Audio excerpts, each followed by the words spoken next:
नमस्कार दोस्तों, स्वागत है आपका साइंस जर्नी में। किसी भी देश का विकास उसके शैक्षणिक संस्थानों पे निर्भर करता है, क्योंकि उसी से शिक्षित आगे चलकर उस देश को संभालते हैं, उसके नियम कानून बनाते हैं और फिर उसे आगे बढ़ाते हैं। इसी तरह भारत में 70 से ज्यादा बौद्धिस्ट विश्वविद्यालयों के प्रमाण मिल चुके हैं, जिसमें से नालंदा, तक्षशिला, विक्रमशिला जैसे प्रमुख विश्वविद्यालय भी थे। इसमें से 12वीं सदी में नालंदा विश्वविद्यालय को बख्तियार खिलजी ने जला दिया था, ऐसा ही अभी तक हमें बताया गया है। उसने क्यों जलाया था, इस पर सभी इतिहासकार मौन हो जाते हैं। यहाँ पे सबसे बड़ा प्रश्न यही उठता है कि बख्तियार खिलजी तुर्की था, अफगानिस्तान से होते हुए खैबर दर्रे को पार करते हुए पंजाब से गुजरा, दिल्ली तक पहुँचा, फिर उत्तर प्रदेश होते हुए नालंदा पहुँचा और उस नालंदा में जहाँ पे ब्राह्मण वंश सैन वंश का राज्य हुआ करता था, ऐसे में एक तुर्क इतनी दूर से होते हुए इनके शासन क्षेत्र नालंदा में आता है और फिर उसे जलाकर चला जाता है। यह बात बिल्कुल भी नहीं पचती। जब भी कोई भारत में लुटेरे आते थे तो वो मंदिर को भी इसलिए तोड़ते थे क्योंकि वहां से उन्हें सोना लूट कर ले जाना होता था, जबकि ऐसा कोई भी प्रमाण नहीं है कि नालंदा विश्वविद्यालय में सोना हुआ करते थे जिसे वो लूट कर ले गया। सिर्फ ये बताया जाता है कि उसने जला दिया। अब क्यों जला दिया था, इसके बारे में हम लोग इस वीडियो के अंतिम में देखेंगे। उससे पहले हम कुछ महत्वपूर्ण प्रमाणों और साक्ष्यों को देखते हुए चलेंगे ताकि निष्कर्ष को हम जस्टिफाई कर सकें। जरा इस मूर्ति को देखिए। इस मूर्ति को देखकर आप क्या सोचेंगे? कुछ लोगों का सोचना होगा कि ये तो हिंदुओं के देवी देवता है। इसे आप थोड़ा सा ध्यान से देखिए। इस मूर्ति के ऊपर एक छोटी मूर्ति भी बनी हुई है जो बुद्ध की मूर्ति है, और ये जो आप मूर्ति देख रहे हैं ये अवलोकितेश्वर त्रिलोकीनाथ बुद्ध का मंदिर है। दरअसल हिमाचल प्रदेश के लाहौल स्पीति जिले से 37 किलोमीटर की दूरी पर त्रिलोकीनाथ एक गांव है। इस गांव के पूर्व नाम तुंदा था। यहाँ पे यह अवलोकितेश्वर बुद्ध की मूर्ति आज भी विराजमान है, जिसको 10वीं शताब्दी में वहाँ के स्थानीय शासक दीवानजा राणा ने एक व्यवस्थित मंदिर का रूप देते हुए स्थापित किया था। अब जरा सोचिए, अगर इसी मूर्ति के ऊपर से बुद्ध की मूर्ति हटा दी जाए तो ये हिंदुओं की देवी देवता दिखने लगेंगे। चलिए कुछ और आपको दिखाता हूँ। अब जरा इस मूर्ति को देखिए। ये मूर्ति इसी नालंदा विश्वविद्यालय का जो खंडहर है वहाँ पे जो संग्रहालय है उसमें ये मूर्ति है, और इस मूर्ति में 4 हाथ आपको दिख रहे होंगे। इस मूर्ति को भी कोई ये कह सकता है कि ये हिंदू के देवी देवता है, लेकिन मैं आपको बता दूं, आप इसके बॉटम में देखें, यहाँ पे अवलोकितेश्वर दिया हुआ है, 10वीं सदी का है। अब आप सोच रहे होंगे कि बुद्ध के 4 हाथ कैसे हो सकते हैं। कुछ और प्रमाण दिखाता हूँ। जरा इन मूर्तियों को देखिए। इसमें बीच में शाक्यमुनि बुद्धा है, लेफ्ट साइड में अवलोकितेश्वर है और राइट साइड में गुरु पद्मा संभावा है। इसमें लेफ्ट साइड की अवलोकितेश्वर बुद्ध की अगर मूर्ति देखें तो इनके सर पर पीछे 3 और मूर्तियां हैं, जबकि आप इस मूर्ति को ध्यान से देखें तो यहाँ पे बहुत सारे हाथ बने हुए हैं, और ऐसी ही मूर्तियां हिंदू धर्मों में भी पाई जाती हैं। अब जरा ये सोचिए कि ये 10वीं सदी की मूर्तियां हैं, और उस समय आज के ब्राह्मण धर्म का एक भी सिंगल मूर्ति नहीं मिला है, न किसी ब्रह्मा का, न विष्णु का, न महेश का, और न किसी और देवी देवता का। अब आप यहाँ पे सोच रहे होंगे कि मैं यहाँ पे बुद्ध की मूर्तियों को क्यों दिखा रहा हूँ, तो जरा एक और मूर्ति आप देख लीजिए। अब इस मूर्ति को ध्यान से देखिए। इस मूर्ति को देखते हुए आप कह सकते हैं कि ये तो बुद्ध की मूर्ति है, लेकिन अगर आप इसके बैकग्राउंड पे देखें तो यहाँ पे लिखा हुआ है श्री तैलिया भंडार भैरव बाबा, बड़ा गांव नालंदा। ये नालंदा कैंपस का ही है। अब आप यहाँ से सीधे सीधे एक कंक्लूजन निकाल सकते हैं कि जो आपको दिख रहा है उसका ठीक उल्टा बताया जा रहा है, और ये लोग कौन है जो मंदिर खोलकर गुरु घंटाल बन के बैठे हुए हैं। अब जरा सोचिए, इस यूनिवर्सिटी को 19वीं सदी में पहली बार अलेक्जेंडर कर्निघन ने खोजा था, और ये गुरु घंटाल तब कहाँ थे? जो लोग हजारों और लाखों साल पुराना अपने धर्म ग्रंथ बताते हैं कि तब से ये होते हुए आए हैं, उन लोगों को भारत के इस ज्ञान विज्ञान केंद्र का पता न था। और जब एक अंग्रेज ने इसे 19वीं सदी में खोज निकाला तब वहाँ पे एक बुद्ध की मूर्ति बैठाकर उसे भैरव बाबा बता रहे हैं। जरा सोचिए, ये षड्यंत्र नहीं है तो और क्या है? आपको इतिहास का पता कैसे चलेगा? आखिर इतिहास होता क्या है? यहाँ पे मुझे डॉक्टर भीमराव अंबेडकर जी का एक कोट याद आता है। उन्होंने कहा था, जिस कौम को अपना इतिहास नहीं पता हो वह कभी इतिहास नहीं रच सकती। तो फिर इतिहास का पता चले कैसे? क्या सत्य है, क्या गलत है? जो आपको इतिहास बताने बैठे हैं वो तो कुछ और ही बताए जा रहे हैं। ऐसे में यह समझना जरूरी है कि इतिहास क्या होता है। दरअसल इतिहास को आप 3 भाग में डिवाइड कर सकते हैं। पहले भाग में मान्यतावादी लोग आते हैं। ये वो धार्मिक लोग हैं जो तरह तरह की फर्जी कथा कहानी बनाकर अपनी धार्मिक ठेकेदारी की दुकान चलाते हैं और अपनी इन बेसिर पैर की कथा कहानियों को इतिहास बताते फिरते हैं। दूसरे केस में पाठ्यक्रम की इतिहास की पुस्तकें हैं जो सरकार द्वारा संचालित होती है और जो राजनीति की शिकार हो जाती हैं। जो सरकार आती है वैसा ही वो इतिहास पढ़वाने लगती है। तीसरे कैटेगरी में पुरातत्व इतिहास आता है। इसमें जो इतिहास लिखा जाता है वो जो भी उत्खनन के दौरान प्रमाण मिलते हैं या समकालीन जो नोट्स मिलते हैं उन दोनों का मिलान कर वेरिफिकेशन कर जो इतिहास बनता है उसे प्रस्तुत किया जाता है और यही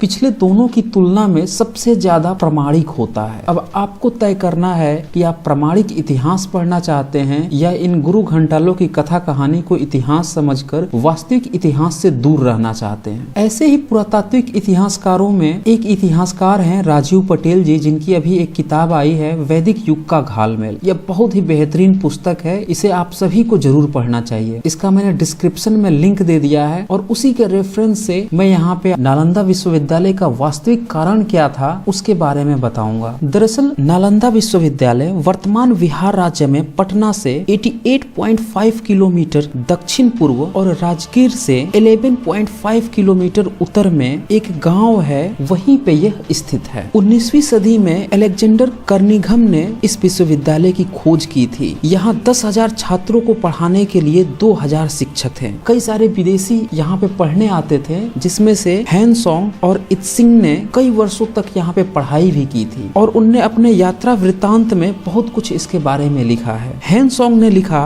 कि सहस्त्रों छात्र नालंदा में अध्ययन करते थे और इसी कारण नालंदा प्रख्यात हो गया था। दिन भर अध्ययन में बीत जाता था, विदेशी छात्र भी अपनी शंकाओं का समाधान करते थे। इत्सिंग ने लिखा है कि विश्वविद्यालय के विख्यात विद्वानों के नाम विश्वविद्यालय के मुख्य द्वार पर श्वेत अक्षरों में लिखे जाते थे। इस विश्वविद्यालय में भारत के विभिन्न क्षेत्रों से ही नहीं बल्कि कोरिया, जापान, चीन, तिब्बत, इंडोनेशिया, वर्मा, मलेशिया, लंका जैसे अन्य देशों से भी विद्यार्थी शिक्षा ग्रहण करने आते थे। नालंदा के विशिष्ट शिक्षा प्राप्त छात्र बाहर जाकर बौद्ध धर्म का प्रचार करते थे। यही कारण था कि बौद्ध भारत से निकलकर पूरे विश्व में छा गया, जबकि बाकी के यहाँ के दर्शन यहीं पे सिकुड़े रह गए। दरअसल बाकी किसी भी धर्म, मजहब, रिलीजन ने रिसर्च को प्रोत्साहन नहीं दिया, जबकि बौद्ध मार्ग ही एक ऐसा देखने को मिला जिसमें कि इतने सारे विश्वविद्यालय अंतर्राष्ट्रीय स्तर के पाए गए। शायद इसका मुख्य कारण यही था कि इसमें स्वविवेक को इस्तेमाल करने की प्रेरणा दी गई थी। यह विश्व का प्रथम पूर्णतः आवासीय विश्वविद्यालय था। अत्यंत सुनियोजित ढंग से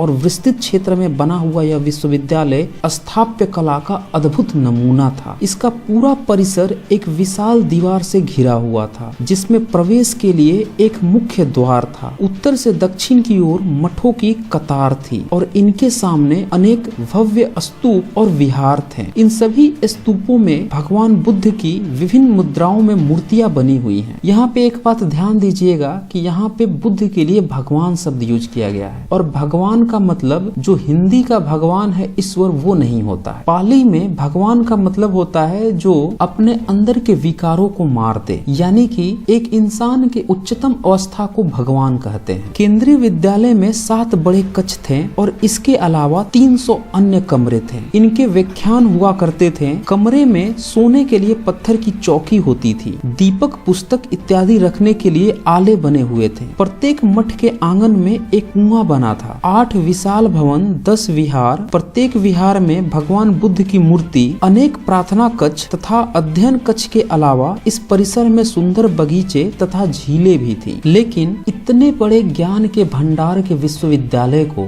बख्तियार खिलजी ने जला दिया। यह अपने आप में एक प्रश्न बन के रह गया और इस प्रश्न का उत्तर देने में अधिकतर इतिहासकारों ने अनंत मौन धारण कर लिया। ऐसा नहीं है कि इन इतिहासकारों को इसकी सच्चाई नहीं पता थी, जरूर पता रही होगी, लेकिन शायद ये इसलिए बताने से डरते रहे इनके पूर्वजों के षड्यंत्रों की कहीं पोल पट्टी न खुल जाए। इसी किताब में आगे ये लिखते हैं, बौद्ध भिक्षु शांतिप्रिय हुआ करते थे। ऐसे में उनके विद्यालयों को, उनके किताबों को जलाने में बख्तियार खिलजी को कोई फायदा न था, फिर भी उसने जला डाला। तो आखिर इसके पीछे कारण क्या था और उस कारण के लिए ये उस समय की जो राजनीतिक भूमिका थी राजाओं की, उसके बारे में भी बताते हैं। ये बताते हैं कि आज के बिहार और बंगाल वाले भाग पर 12वीं शताब्दी के मध्य तक पाल वंश के अंतिम शासक गोविंद पाल की सत्ता सत्ता थी वो बौद्धिस्ट थे। उसके तुरंत बाद इस क्षेत्र की सत्ता सेन वंश जो कि ब्राह्मण वंश था, उसने पाल वंश को पराजित करते हुए उस क्षेत्र को अपने कब्जे में ले लिया। ये वही ब्राह्मण सेन वंश था जिसने ब्राह्मणी मान्यता के अनुसार सबसे ज्यादा मंदिर बनवाए और जितने भी बौद्ध मठ थे उन सबका ब्राह्मणीकरण किया था। अब आप लोग स्वयं सोचें कि उस समय नालंदा क्षेत्र का शासक लक्ष्मण सेन जो कि ब्राह्मण वंश का था, उसने बख्तियार खिलजी का विरोध क्यों नहीं किया, जबकि महाविहार 6 महीने तक लगातार जलता रहा। बौद्ध भिक्षु मार दिए गए, स्थानीय जमींदार और राजा द्वारा आग बुझाने का प्रयास भी नहीं किया गया और न ही ऐसा कोई प्रमाण मिलता है कि वहाँ के जितने भी आचार्य प्रचार्य थे उनको किसी ने बचाने का प्रयास किया। लेकिन अभी भी सवाल यही है कि जब बख्तियार को कोई फायदा नहीं था, फायदा यहाँ ब्राह्मण वंश को था, लेकिन जलाया तो बख्तियार ने, आखिर उसने ऐसा क्यों किया? तो इस पुस्तक में ये लिखते हैं कि 1210 ईस्वी के आसपास 1199 से 1203 के बीच में यह जलाया गया और इसी के आसपास तबाकत ए नासिरी पुस्तक के लेखक मिनहास उस सिराज अपने किताब में लिखते हैं कि बख्तियार खिलजी को एक जानलेवा बीमारी हो गई थी। उसकी बीमारी को ठीक करने का दावा एक ब्राह्मण वैद्य ने किया और शर्त के रूप में महाविहार को जलाने की मांग रखी। जब उसकी दवाई से बख्तियार ठीक हो गया तो शर्त पूरा करने के लिए बख्तियार खिलजी ने नालंदा महाविहार को जला दिया। अब इसमें तो कुछ किया नहीं जा सकता क्योंकि ये उसके समकालीन एक राइटर की लिखी हुई किताब है और ये साफ साफ लिख रही है कि एक ब्राह्मण ने यह डिमांड रखी थी बख्तियार खिलजी के सामने। और ब्राह्मण सेन वंश तो पहले से चाहता ही था कि जब बौद्धिस्ट राजाओं को हरा दिया तो उनकी यूनिवर्सिटी यहाँ पे क्या कर रही। इतिहास गवाह है जब भी धार्मिकों का सत्ता पे कब्जा होता है तो सबसे पहले वह बुद्धिजीवी वर्ग को खत्म करते हैं और बुद्धिजीवी वर्ग को खत्म करने का सबसे आसान तरीका होता है जो भी अच्छे शिक्षण संस्थान है उसको नष्ट कर दिया जाए और वही उस समय भी हुआ था। और इस तरह से हम देखते हैं कि एक बौद्ध यूनिवर्सिटी अपने ही देश के कुछ गद्दारों के चलते तबाह हो गई। जब इस जगह की खुदाई 19वीं सदी में हुई तो वहाँ पे बहुत सारे बुद्ध की मूर्तियां मिली। उस पूरे परिसर में बुद्ध की मूर्तियां हुआ करती थी और वही बुद्ध की मूर्तियां आजकल उसी कैंपस में इसी सेन वंश के उत्तराधिकारियों ने मंदिर बनाकर तैलिये बाबा और भैरव बाबा बताकर कब्जा लिए। तो इस तरह से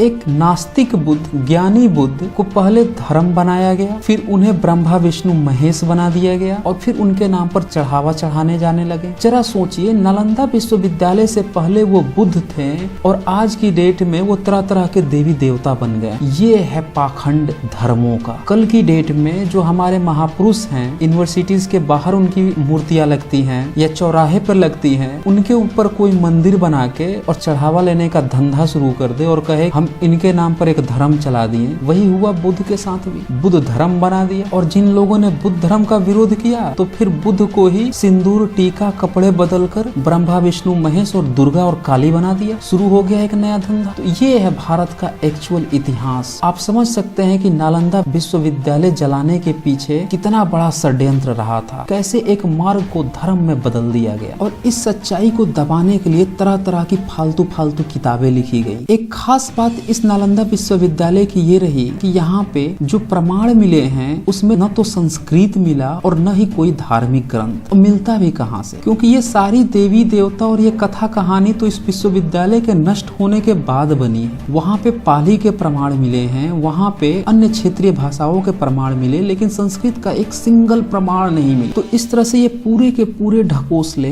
इसी 10वीं 12वीं सदी के बाद से हैं, जबकि इनकी शुरुआत 8वीं सदी से ही अंकुरित होने लगी थी। अगर आपको इसके बारे में और डिटेल्स चाहिए, ये जो आजकल ब्राह्मण धर्म में तरह तरह के शैव, शाक्त, वैष्णव और भी जितने मंत्र पथ बने हैं, ये कैसे बुद्ध को ही तोड़ मरोड़ कर बनाए गए हैं, तो आप इस वैदिक युग के घालमेल को जरूर पढ़ें। डिस्क्रिप्शन में लिंक्स है, वहाँ पे फोन नंबर भी अवेलेबल है, उस पर आप कॉल करके डायरेक्ट उसको मंगा सकते हैं। क्योंकि अगर आप पुरातात्विक इतिहास को ध्यान में नहीं रखेंगे तो फिर ये धर्म के धंधेबाज आपको कथा कहानी सुनाकर इतिहास तो व्हाट्सएप यूनिवर्सिटी और विकिपीडिया यूनिवर्सिटी के थ्रू पढ़ा ही रहे हैं। तो दोस्तों, इस वीडियो को ज्यादा से ज्यादा शेयर करें ताकि सभी को पता चल सके नालंदा विश्वविद्यालय को जलाने में यही के कुछ गद्दारों का हाथ रहा था और बख्तियार खिलजी तो सिर्फ एक कठपुतली था। और उसका नतीजा यह हुआ कि यहाँ की जो वास्तविक सम्यक संस्कृति थी वो पूरी तरह से नष्ट हो गई और इसका खमियाजा आगे चलकर पूरे देश को हजारों सालों की गुलामी के रूप में देखने को मिला। तो आज बस इतना ही।